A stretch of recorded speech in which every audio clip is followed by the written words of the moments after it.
I never wanted to move out to the countryside. It was Sarah's idea. After 5 years of cramped apartments and the constant noise of the city, she longed for space, peace, and the kind of quiet that stretched for miles. We bought an old fixer-upper in rural Vermont. Wooden siding, a rickety porch, a cellar that smelled like time itself. The locals were kind, but distant, the type who'd lived their whole lives in the same county.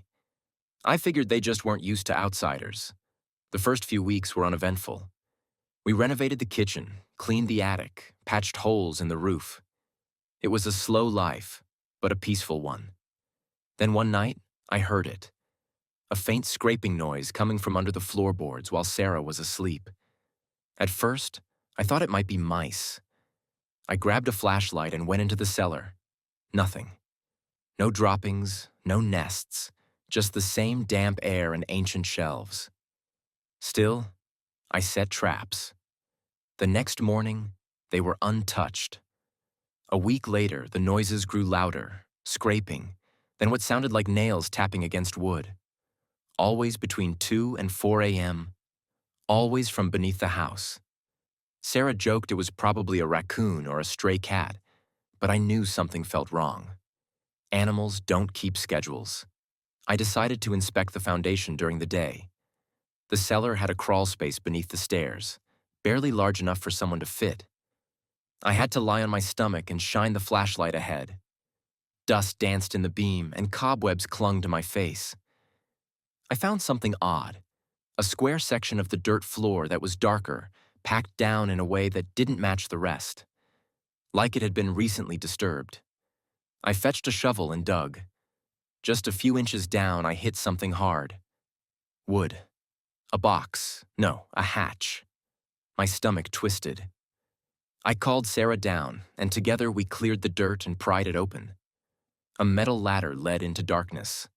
The air that rushed up was stale, warm, and wrong. "Let's call someone," she said. I agreed. But curiosity, damn curiosity, made me descend first. I wish I hadn't.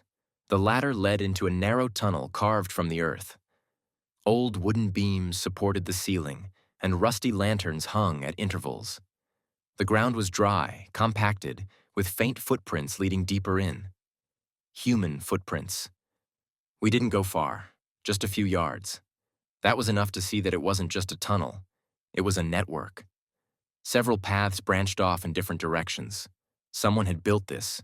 Someone had been using this. We backed out, sealed the hatch, and called the sheriff. Sheriff Mullins arrived that afternoon with 2 deputies. He took one look at the tunnel, turned to us, and said, "Don't go down there again." When I pressed him, he mumbled something about old bootlegger routes from the Prohibition era.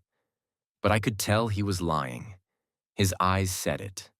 He promised to report it to the state, have it investigated. He never did. We didn't hear from him again. That night, Sarah and I slept in shifts. I sat up holding a crowbar, every noise amplified by the silence. Around 3:17 a.m., the floor creaked. Not the usual groaning of wood. A step, then another, directly beneath us. I grabbed my flashlight and tiptoed down to the cellar. The hatch was ajar. Someone had come up. My heart pounded as I scanned the room. No one. I closed the hatch, locked it, and piled furniture on top.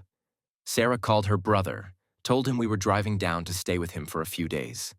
But when we went to leave, the truck wouldn't start. The battery had been disconnected. We weren't alone. That night, we heard whispering. Barely audible, but unmistakably human. It drifted through the vents. Male voices, more than one, laughing softly. We stayed in the bedroom, door locked, dresser pushed against it.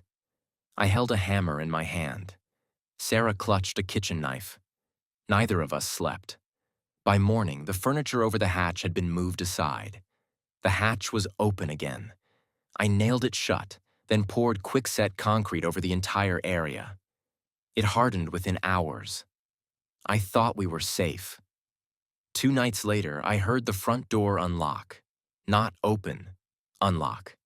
I had changed the locks myself. I ran to the living room just in time to see it swinging open. A man stood there, dirty jeans, long coat, face covered by a gas mask. Behind him, two others. One held a crowbar, the other a length of rope. They didn't say anything, just stepped inside.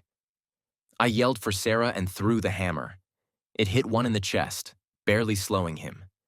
I grabbed a lamp and smashed it into the first man's head. He stumbled.